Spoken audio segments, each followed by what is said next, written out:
agenda. Please write your agenda on the board. No, you erased it. Oh, that's fine.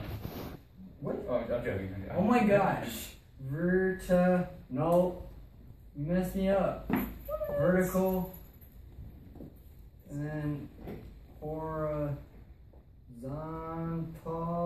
I spelled that wrong. And then there's slant.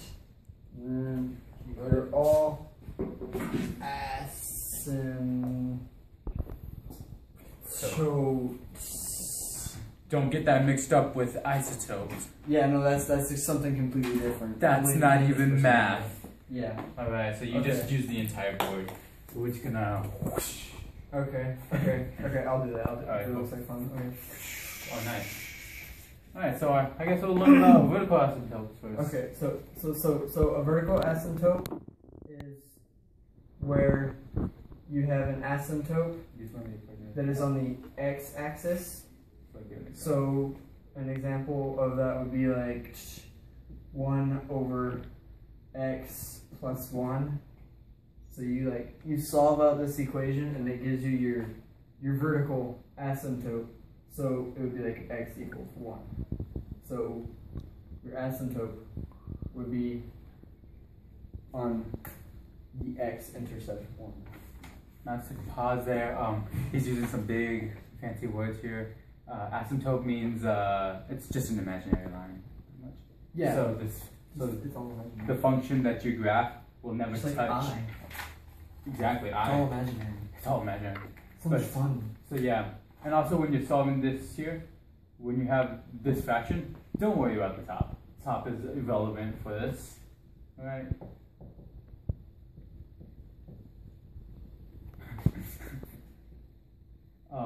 And so then, in order to find the vertical asymptote, you just set the denominator equal to 0, and then you just solve for x. So yeah, okay. Now let me just erase this now. I hope you guys got how good about that. Because now we're moving on to a horizontal asymptote. Yeah. Isotopes? Really? Asymptotes. They're asymptotes, not isotopes. I said asymptotes, okay? No, you didn't. So. You said isotopes. So I'm trying to teach you a lesson here, okay? Are you ready? So, with horizontal asymptotes, got it right? You have 3 rules, okay? Rule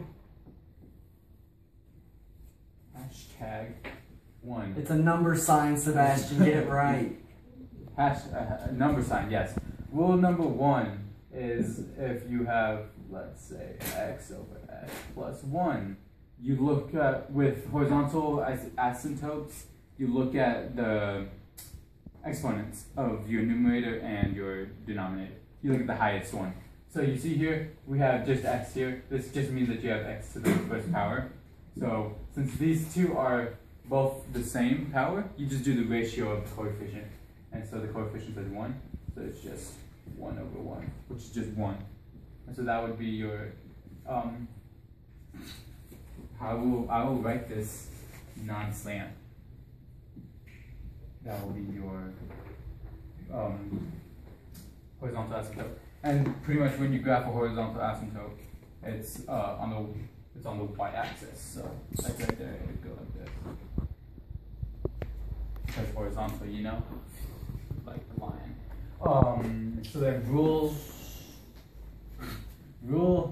number 2, if you are top equals bottom.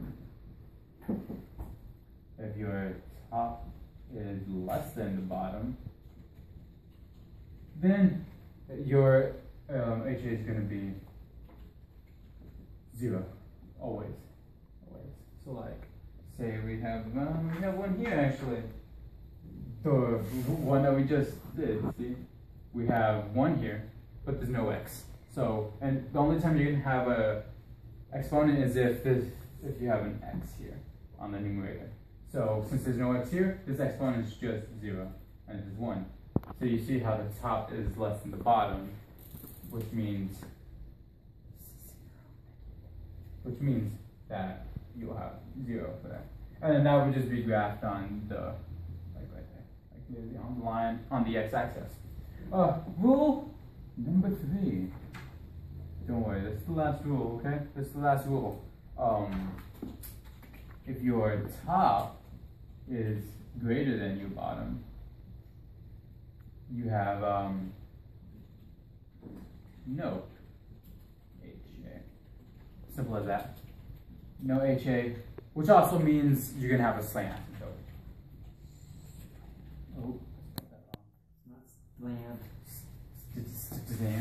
stamp. It looks like 8 lant. That's a slant, okay? It looks like. And so the slant is just gonna, okay, yeah. So yeah, here are your 3 rules. If the top goes to the bottom, you do the ratio.